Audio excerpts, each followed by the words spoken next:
അരവിന്ദ് കെജ്രിവാളിന് ഡൽഹി മദ്യനയ കേസിൽ അഴിമതിയുണ്ട് എന്നുള്ള പേരിൽ അദ്ദേഹം അറസ്റ്റിലായിരുന്നു എന്ന് നിങ്ങൾക്ക് എല്ലാവർക്കും അറിയാം. അതിൽ അദ്ദേഹത്തിന് ഇപ്പോൾ ജാമ്യം കിട്ടിയിരിക്കുകയാണ്. അപ്പോൾ ആ ജാമ്യം കിട്ടിയതിന് ശേഷം മാധ്യമങ്ങളും രാഷ്ട്രീയവും ഒക്കെ ഉയർത്തുന്ന ചില ചോദ്യങ്ങളെക്കുറിച്ചാണ് നമ്മളിവിടെ ചർച്ച ചെയ്യുന്നത്. യഥാർത്ഥത്തിൽ ഉയർത്തേണ്ട ചോദ്യങ്ങളിൽ നിന്ന് തെന്നിമാറി മറ്റു പല ചോദ്യങ്ങളുമാണ് മാധ്യമങ്ങളും രാഷ്ട്രീയക്കാരും ഒക്കെ ഉയർത്തിക്കൊണ്ടിരിക്കുന്നത്.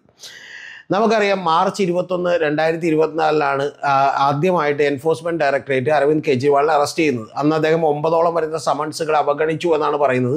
അതെന്തിനാണെന്ന് നമുക്ക് മനസ്സിലായിട്ടില്ല. പക്ഷേ ഏതാണ്ട് തെളിവുകളൊന്നും ഇല്ലാതെ തന്നെ ഇദ്ദേഹത്തെ എൻഫോഴ്സ്മെൻറ്റ് ഡയറക്ടറേറ്റ് അറസ്റ്റ് ചെയ്തു എന്ന് പറഞ്ഞിട്ടുണ്ടെങ്കിൽ PMLA കേസ് പ്രകാരമാണ് അറസ്റ്റെങ്കിൽ process itself is a punishment എന്ന് പറഞ്ഞാൽ അതിൻ്റെ പ്രക്രിയ തന്നെ ഒരു പണിഷ്മെൻ്റാണ്. കാരണം നമുക്ക് മിക്കവാറും തന്നെ ജാമ്യം കിട്ടില്ല.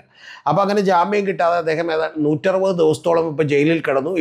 ഇന്നലെ വൈകുന്നേരമാണ് അദ്ദേഹം റിലീസ് ചെയ്തിട്ടുള്ളത് തീഹാർ ജയിലിൽ. അതിൻ്റെ കാരണം എൻഫോഴ്സ്മെൻറ്റ് ഡയറക്ടറേറ്റ് ആ കേസിൽ അദ്ദേഹത്തിന് സുപ്രീം കോടതി നേരത്തെ തന്നെ ജാമ്യം അനുവദിച്ചിരുന്നു.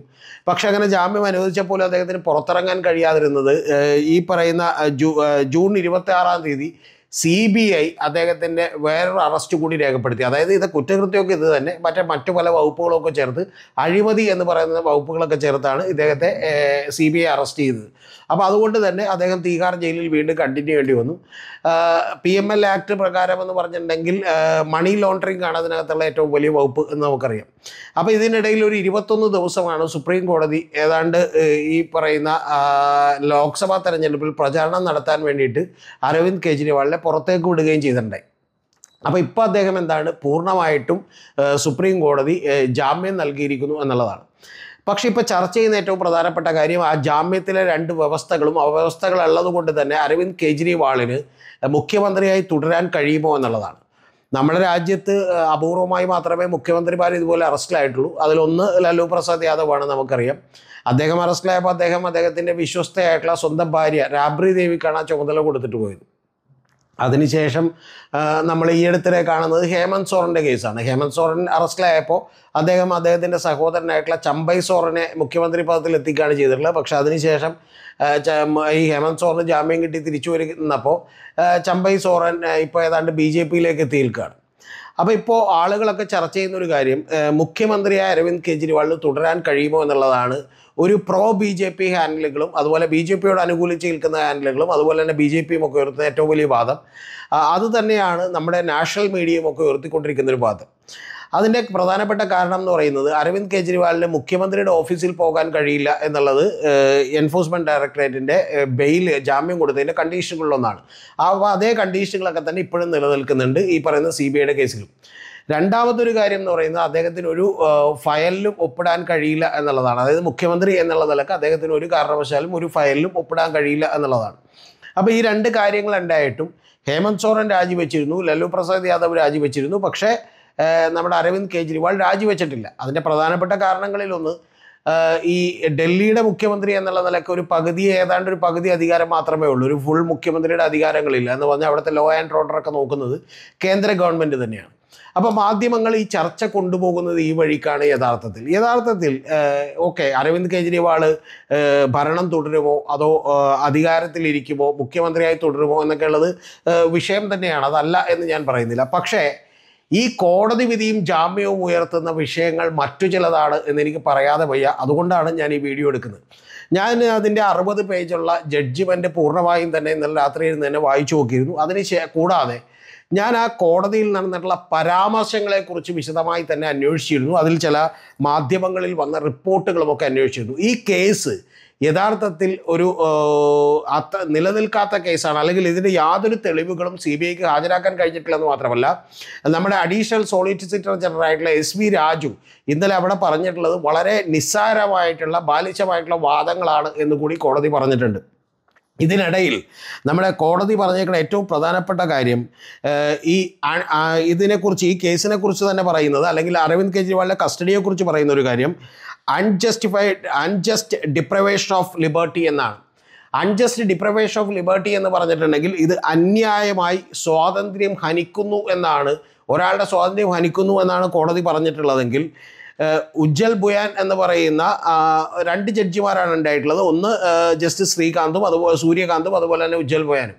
ഈ ഉജ്ജൽ ബുയാൻ പറഞ്ഞിട്ടുള്ള മറ്റൊരു കമൻറ്റ്, കോടതിയിൽ റെഫർ ചെയ്തിട്ടുള്ള ഒരു കമൻറ്റ് എന്ന് പറയുന്നത് Arvind Kejriwal's arrest of Arvind Kejriwal is unjustifiable എന്നാണ്. എന്ന് പറഞ്ഞാൽ ഇത് ന്യായീകരിക്കാവുന്ന ഒരു അറസ്റ്റല്ല എന്നുള്ളതാണ് കോടതി പറഞ്ഞേക്കുന്നത്. അതിൻ്റെ കാര്യം, അരവിന്ദ് കെജ്രിവാൾ ജാമ്യത്തെ കിട്ടണമെന്ന് പറഞ്ഞുകൊണ്ടല്ല കോടതിയിൽ ഒരു അപേക്ഷ നൽകിയത്. പകരം ഈ അറസ്റ്റ് തന്നെ അൺലോഫുള്ളാണ്, അൺജസ്റ്റിഫയബിൾ ആണ് എന്ന് പറഞ്ഞുകൊണ്ടാണ്. അതിലും കോടതി കണ്ടെത്തിയിരിക്കുന്നത്, ഈ പറയുന്ന ഉജ്ജൽ ബുയാൻ കണ്ടെത്തിയിരിക്കുന്നത് അത്തരത്തിലുള്ളൊരു കാര്യമാണ്. പിന്നെ ഏറ്റവും പ്രധാനപ്പെട്ട മറ്റൊരു നിരീക്ഷണം കൂടി കോടതിയിൽ നടത്തിയിട്ടുണ്ട്. അത് കൃത്യമായ ഓർഡറിലേക്ക് വന്നിട്ടില്ലെങ്കിലും CBI arrest was perhaps to frustrate bail to Arvind Kejriwal in ED's case എന്നാണ്. എന്ന് പറഞ്ഞിട്ടുണ്ടെങ്കിൽ ED കേസിൽ അരവിന്ദ് കെജ്രിവാളിനെ ജാമ്യം പരാജയപ്പെടുത്താനാണ് CBI ഈ അറസ്റ്റുമായിട്ട് മുന്നോട്ട് പോയത് എന്നുള്ളതാണ് പറഞ്ഞേക്കുന്നത്. എന്ന് പറഞ്ഞാൽ ഈ കേസിൽ യഥാർത്ഥത്തിൽ ഇതിൻ്റെ കെ കവിത എന്ന് പറയുന്ന ഒരാൾ അറസ്റ്റിലായിരുന്നു, സഞ്ജയ് സിംഗ് അറസ്റ്റിലായിരുന്നു. കെ കവിതയുടെയും അതുപോലെ സഞ്ജയ് സിംഗിൻ്റെ അറസ്റ്റ് ജാമ്യം കൊടുക്കുന്നതിന് എൻഫോഴ്സ്മെൻറ്റ് ഡയറക്ടറേറ്റ് എതിർത്തില്ല. കുറേ നാളുകൾ അദ്ദേഹം ജയിലിൽ കഴിഞ്ഞെങ്കിലും സഞ്ജയ് സിംഗ് ആം ആദ്മി പാർട്ടിയുടെ MP ആണ്. മറ്റേ മനീഷ് സിസോദിയയുടെ കേസിൽ പോലും ഇത് 2 മിനിറ്റ് കൊണ്ട് തീർപ്പ് കൽപ്പിക്കാവുന്ന ഒരു കാര്യമാണ്, ജാമ്യം കൊടുക്കാവുന്ന ഒരു കാര്യമാണ് എന്ന് സുപ്രീം കോടതി വിധിച്ചിരുന്നു. എന്ന് പറഞ്ഞാൽ മറ്റൊരു കാര്യം കൂടി സുപ്രീം കോടതി പറഞ്ഞിട്ടുള്ളത്, ഈ CBI എന്ന് പറയുന്നത് കൂട്ടിലടക്കപ്പെട്ട തത്തയല്ല എന്ന് തെളിയിക്കേണ്ട ഉത്തരവാദിത്വം നിങ്ങൾക്കുണ്ട് എന്നുള്ളതാണ്. എന്ന് പറഞ്ഞാൽ വളരെ കൃത്യമായി കോടതി ഉദ്ദേശിക്കുന്ന കാര്യമെന്ന് പറയുന്നത് BJP ഗവൺമെൻറ്, നരേന്ദ്രമോദിയുടെ ഗവൺമെൻറ് CBIയെയും എൻഫോഴ്സ്മെൻറ്റ് ഡയറക്ടറേറ്റിനെയും ഒക്കെ ഒരു രാഷ്ട്രീയ ആയുധമായി ഉപയോഗിക്കുന്നു എന്നാണ് വരികൾക്കിടയിലൂടെ നമുക്ക് കൃത്യമായി വായിച്ചെടുക്കാൻ കഴിയുന്ന ഒരു കാര്യം. അപ്പോൾ ഇത് ഏറ്റവും കൂടുതലായി ചർച്ച ചെയ്യേണ്ട ഒരു സമയത്ത് നമ്മൾ അരവിന്ദ് കെജ്രിവാൾ രാജിവെക്കുമ്പോൾ രാജിവെക്കില്ലെന്ന് ചർച്ച ചെയ്യാൻ പറ്റില്ല. കാരണം ഇത് ഈ ഒരു കേസിൽ മാത്രം സംഭവിക്കുന്ന ഒരു കാര്യമല്ല. സ്റ്റാൻ സ്വാമിയുടെ കേസിൽ അദ്ദേഹത്തിന് ജാമ്യം കൊടുക്കാതെ അറസ്റ്റ് ചെയ്ത് ജയിലിലിട്ടത് നമുക്കറിയാം. അതുകൂടാതെ തന്നെ അദ്ദേഹം അവിടെ കിടന്ന് മരണപ്പെട്ടത് നമുക്കറിയാം. അദ്ദേഹത്തെക്കുറിച്ച് അറിയുമ്പോൾ നിങ്ങൾ അറിയേണ്ടത് അദ്ദേഹത്തിനെ പുറത്തേക്ക് വിട്ടാൽ പോലും ഓടിപ്പോകാൻ കഴിയുന്ന ഒരാൾ അല്ല എന്ന് നിങ്ങൾ ഓർക്കണം. കൂടാതെ ഒരു കപ്പ് ചായ എടുത്തു കുടിക്കാൻ പോലും അദ്ദേഹത്തിന് സ്വന്തമായി പറ്റാത്ത ഒരാളാണ്. അത്രമാത്രം ശാരീരികമായ ബലഹീനതകളുള്ള ഒരാളാണ്. അപ്പോൾ അദ്ദേഹത്തെയാണ് വലിയ നിയമങ്ങൾ ചാർത്തിക്കൊണ്ട് ഒരു തീവ്രവാദ സ്വഭാവമുള്ള ആൾ എന്നുള്ള നിലക്ക് ജയിലിലിടുകയും പിന്നെ ജയിലിൽ കിടന്ന് മരിച്ചു പോവുകയൊക്കെ ചെയ്തു.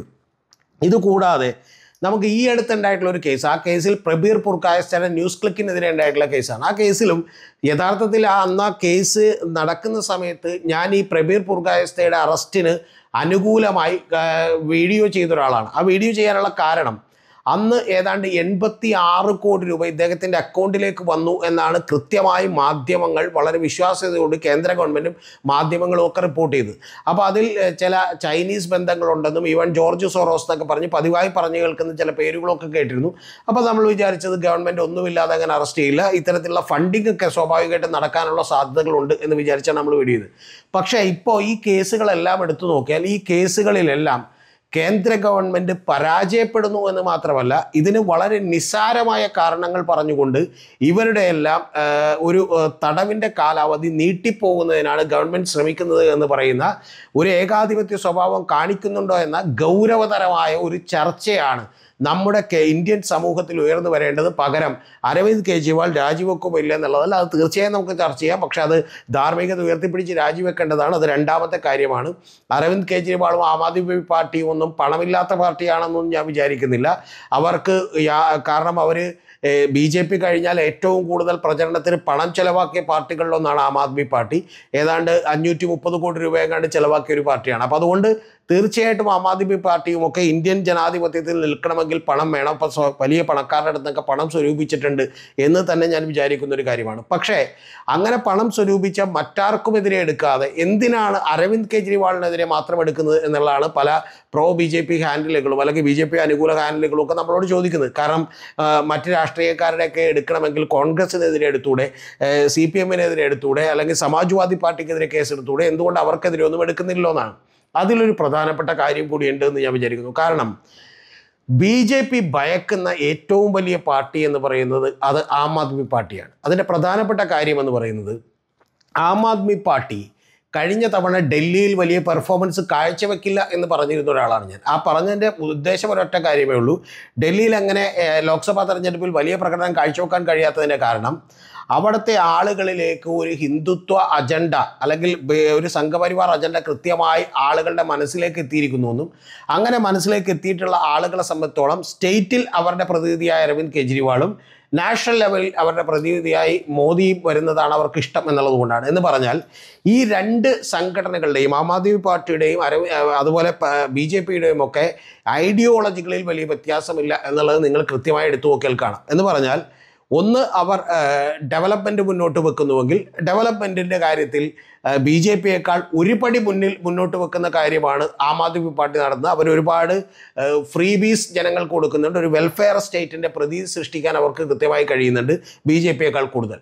രണ്ടാമത്തെ ഏറ്റവും വലിയ പ്രശ്നം എന്താണ്? ഒരു ഹിന്ദുത്വ പൊളിറ്റിക്സ് ഉയർത്തി കാണിക്കുന്നതിൽ ഒരുപക്ഷെ BJPയേക്കാൾ മുമ്പിൽ പലപ്പോഴും തന്ത്രങ്ങൾ കൊണ്ട് അരവിന്ദ് കെജ്രിവാൾ മുൻപിൽ നിൽക്കുന്നുവെന്നാണ്. എന്ന് പറഞ്ഞാൽ ഉദാഹരണത്തിന് ഇപ്പോൾ അയോധ്യ എന്ന് പറയുന്ന ഒരു ക്ഷേത്രം അവിടെ സ്ഥാപിക്കപ്പെട്ടു എന്ന് നമുക്കറിയാം. ഹിന്ദുക്കളുടെ ഒരു ചെറിയ വിഭാഗത്തിന് അതിലൊരു വലിയ ആവേശം ഉണ്ടാക്കാൻ BJPക്ക് കഴിഞ്ഞപ്പോൾ ഇദ്ദേഹം ചെയ്തൊരു കാര്യം, അരവിന്ദ് കെജ്രിവാൾ ചെയ്തൊരു കാര്യം, അങ്ങോട്ടുള്ള തീർത്ഥയാത്ര 60 വയസ്സ് കഴിഞ്ഞ് എല്ലാവർക്കും ഫ്രീ ആയി ഗവൺമെൻറ് തന്നെ കൊണ്ടുപോകുമെന്ന് പറയലാണ്. അതായത് സിഖുകാർക്കും മുസ്ലിംസിനും ഹിന്ദുക്കൾക്കും എല്ലാം തീർത്ഥയാത്ര നടത്താൻ ഗവൺമെൻറ് തന്നെ ഫ്രീ ആയി കൊണ്ടുപോകുമെന്നാണ്. ഒരു ക്ഷേത്രം പണിത ആളുകളെക്കാൾ കൂടുതൽ നമുക്കെല്ലാവർക്കും അറിയാമല്ലോ, നമ്മളെ അങ്ങോട്ട് കൊണ്ടുപോകുന്ന ഒരു തീർത്ഥയാത്രക്ക് ഗവൺമെൻറ് ഫ്രീ ആയി കൊണ്ടുപോയാൽ നമുക്ക് ആ കൊണ്ടുപോകുന്ന ഗവൺമെൻറ്റിനോടായിരിക്കും കൂടുതൽ താല്പര്യമുണ്ടാവുക. അപ്പോൾ ഇത്തരത്തിൽ കുറേ കൂടി കൃത്യമായി എന്ന് പറഞ്ഞാൽ BJPയുടെ തന്നെ ഐഡിയോളജി അതിനേക്കാൾ സ്ട്രോങ് ആയി ഉപയോഗിക്കാനും അവരെ തകർക്കാനും പറ്റുന്ന ഒരാൾ കൂടിയാണ് അരവിന്ദ് കെജ്രിവാൾ എന്ന് പറയുന്നത്. രണ്ടാമത്തെ കാര്യം, അദ്ദേഹം പറഞ്ഞ ഏറ്റവും വലിയൊരു സ്റ്റേറ്റ്മെൻ്റ് ഉണ്ട്. എന്ന് പറഞ്ഞാൽ ഇന്ത്യൻ റുപ്പികളിൽ ലക്ഷ്മിയുടെയും സരസ്വതിയുടെയും ഒക്കെ ചിത്രങ്ങൾ വെക്കണം എന്നുള്ളൊരു കമൻ്റാണ് പറഞ്ഞത്. എന്ന് പറഞ്ഞാൽ യഥാർത്ഥത്തിൽ ഇന്ത്യയിലെ ഒരു ഹിന്ദുത്വ ഐഡിയോളജിയുമായി ബന്ധപ്പെട്ട് BJP ഇളക്കി മറിച്ച മണ്ണിൽ വളരെ എളുപ്പത്തിൽ കൃഷി ചെയ്യാൻ കഴിയുന്ന ഒരാളായി അരവിന്ദ് കെജ്രിവാൾ മാറിയിരിക്കുന്നു എന്നുള്ളതാണ് വാസ്തവം. ഇങ്ങനെയുള്ള പല നടപടികളിലൂടെയും അദ്ദേഹം മുന്നോട്ട് പോവുകയാണ്. ഏറ്റവും ഒടുവിൽ പോലും ശ്രീരാമൻ എന്ന് പറയുന്ന ഒരു ബിംബത്തെയാണ് BJP ഉയർത്തിക്കാട്ടുന്നതെങ്കിൽ ശ്രീരാമൻ്റെ ഭക്തനായിട്ടുള്ള ഹനുമാനെ അദ്ദേഹം ആരാധിക്കുകയും ഹനുമാൻ ചാലിസകൾ ചൊല്ലുകയും ചെയ്തുകൊണ്ടാണ് BJPയെ നേരിടുന്നത് എന്നുള്ളതുകൊണ്ട് BJPക്ക് പലപ്പോഴും നേർക്ക് നേരെ നിന്ന് ഫൈറ്റ് ചെയ്യാൻ കഴിയാത്ത ഒരാളുടെ പേര് കൂടിയാണ് അരവിന്ദ് കെജ്രിവാൾ എന്ന് പറയുന്നത്. പക്ഷേ അരവിന്ദ് കെജ്രിവാളിലുള്ള ഏറ്റവും വലിയ ബലഹീനത എന്ന് പറയുന്നത് പാർട്ടിയിൽ അദ്ദേഹം മാത്രമേ ഉള്ളൂ. അദ്ദേഹത്തിൻ്റെ തൊട്ട് താഴെയുള്ള നേതാക്കന്മാരൊന്നും ഒരു നാഷണൽ ലെവൽ ഇമേജിലേക്ക് വളർന്നിട്ടുള്ള ഒരാളുകളല്ല. എക്സെപ്റ്റ് ഒരു മനീഷ് സിസോദിയ മാത്രമാണ് ആ ലെവലിലുള്ളത്. അതുകൊണ്ടാണ് മനീഷ് സിസോദിയെയും ഇദ്ദേഹത്തെയും ഒക്കെ ജയിലിലിട്ടുകൊണ്ട് ഈ പറയുന്ന അതിൻ്റെ രണ്ടാം നിര നേതാക്കന്മാരൊക്കെ അപ്രസക്തരായിട്ടുള്ള ആളുകളാണ് എന്നുള്ളത് കൊണ്ട് തന്നെ ഈ പാർട്ടിയെ തകർക്കാൻ കഴിയുമോ എന്ന് BJP നോക്കിക്കൊണ്ടിരിക്കുന്നത്. യഥാർത്ഥത്തിൽ ഇത്തരത്തിൽ ഒരു ജനാധിപത്യപരമല്ലാത്ത നടപടിക്രമങ്ങളെക്കുറിച്ചും അതിനു വേണ്ടിയിട്ട് എൻഫോഴ്സ്മെൻറ്റ് ഡയറക്ടറേറ്റിനെയും CBIയെയും പോലെയുള്ള നാഷണൽ ഏജൻസികളെയും ഉപയോഗിച്ചുകൊണ്ട് അവരുടെ ക്രെഡിബിലിറ്റിയും അവരുടെ വിശ്വാസ്യതയും തകർക്കുന്നതിനെ കൂടിയാണ് നമ്മുടെ ജനാധിപത്യ സമൂഹം ചർച്ച ചെയ്യേണ്ടത്. രണ്ടാമതായി മാത്രമേ നമുക്ക് യഥാർത്ഥത്തിൽ അരവിന്ദ് കെജ്രിവാളിൻ്റെ ധാർമ്മികതയെക്കുറിച്ചും അദ്ദേഹം അഴിമതി കേസിൽ അകപ്പെട്ടതിന് ശേഷവും ഇപ്പോൾ ഒരു ഔദ്യോഗിക കൃത്യനിർവഹണം നടത്താൻ പറ്റാതെയും എങ്ങനെയാണ് മുഖ്യമന്ത്രിയായിരിക്കുന്നത് എന്നുള്ളതിനെക്കുറിച്ച് നമുക്ക് ചർച്ച ചെയ്യാൻ കഴിയൂ. സത്യത്തിൽ ഈ ഒരു ചർച്ച ഉയർത്തിക്കൊണ്ടുവരാൻ നമ്മൾ കൃത്യമായി ശ്രമിക്കേണ്ടതാണ്. മാധ്യമങ്ങളിൽ പക്ഷേ ഇത് ചർച്ചയാകാതിരിക്കുകയും മറ്റു പല കാര്യങ്ങളും ചർച്ച ചെയ്യുന്നു എന്നുള്ളത് ഏറ്റവും വലിയ മോശപ്പെട്ടൊരു വശമാണ്. നിങ്ങളൊന്ന് ആലോചിച്ച് നോക്കണം, ഒരു മുഖ്യമന്ത്രി ഒരു സ്റ്റേറ്റിൽ രാജിവെക്കാതെ അധാർമികമായി തുടരുന്നതിനേക്കാൾ 10 ഇരട്ടി വലിയ കുഴപ്പമുണ്ടാക്കുന്ന ഒരു കാര്യമാണ് എൻഫോഴ്സ്മെൻറ്റ് ഡയറക്ടറേറ്റും CBIയെയും പോലെയുള്ള വലിയ ഏജൻസികൾ. പ്രത്യേകിച്ചും എൻഫോഴ്സ്മെൻറ്റ് ഡയറക്ടറേറ്റ് എന്നൊക്കെ പറഞ്ഞാൽ ഇപ്പോൾ ഗവൺമെൻറ് കൂടുതൽ പല്ലും നഖവും കൊടുത്തിട്ടുള്ള ഏജൻസികൾ പോലും അവർക്ക് എതിരായിട്ടുള്ള രാഷ്ട്രീയ ആളുകളെ അല്ലെങ്കിൽ രാഷ്ട്രീയത്തിൽ എതിര് നിൽക്കുന്ന ആളുകളെ പിടിച്ച് ജയിലിലിടാനും അത് അനിയന്ത്രിതമായി നീട്ടിക്കൊണ്ടുപോകാനും കഴിയുക എന്ന് പറയുന്നത് ഇന്ത്യ ഉറ്റുനോക്കുന്ന വലിയ അപകടമാണെന്ന് ഞാൻ വിചാരിക്കുന്നു. അവിടെ നമുക്ക് വലിയ കച്ചിത്തുരുമ്പായി മാറുന്നത് സുപ്രീം കോടതിയുടെ ഇടപെടലുകളാണ്.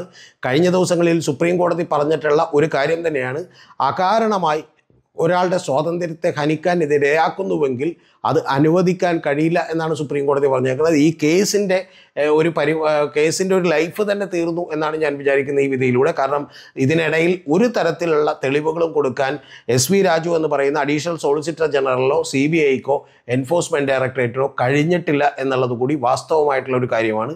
പക്ഷെ അപ്പോഴും ഈ ആം ആദ്മി പാർട്ടിയുടെ കയ്യിൽ പണമില്ല എന്ന് ഞാൻ വിചാരിക്കുന്നില്ല എന്ന് മാത്രം. പക്ഷെ ആ പണം സമാഹരിച്ചത് ഈ വഴികളിലൂടെയാണോ എന്ന് നമുക്കറിയില്ല. ഇതിൽ കേസെടുക്കുന്നതിന് പോലും ഒരു പരിമിതിയുണ്ട്. കാരണം ഒരു ഗവൺമെൻറ് ഒരു പോളിസി ഡിസിഷനായി തീരുമാനിച്ച കാര്യത്തിൻ്റെ പുറത്താണ് ഇവരെ പിടിക്കാൻ നമ്മുടെ BJP ഗവൺമെൻറ് തീരുമാനിച്ചത് എന്ന് നമ്മൾ വിചാരിക്കേണ്ടി വരും. പക്ഷെ അത് അമ്പേ പരാജയപ്പെട്ടിരിക്കുന്നു എന്നുള്ളതാണ് ഇന്ത്യ എന്ന് പറയുന്ന രാഷ്ട്രത്തിൻ്റെയും സുപ്രീം കോടതിയുടെയും ഒക്കെ വലിയ മഹത്വം.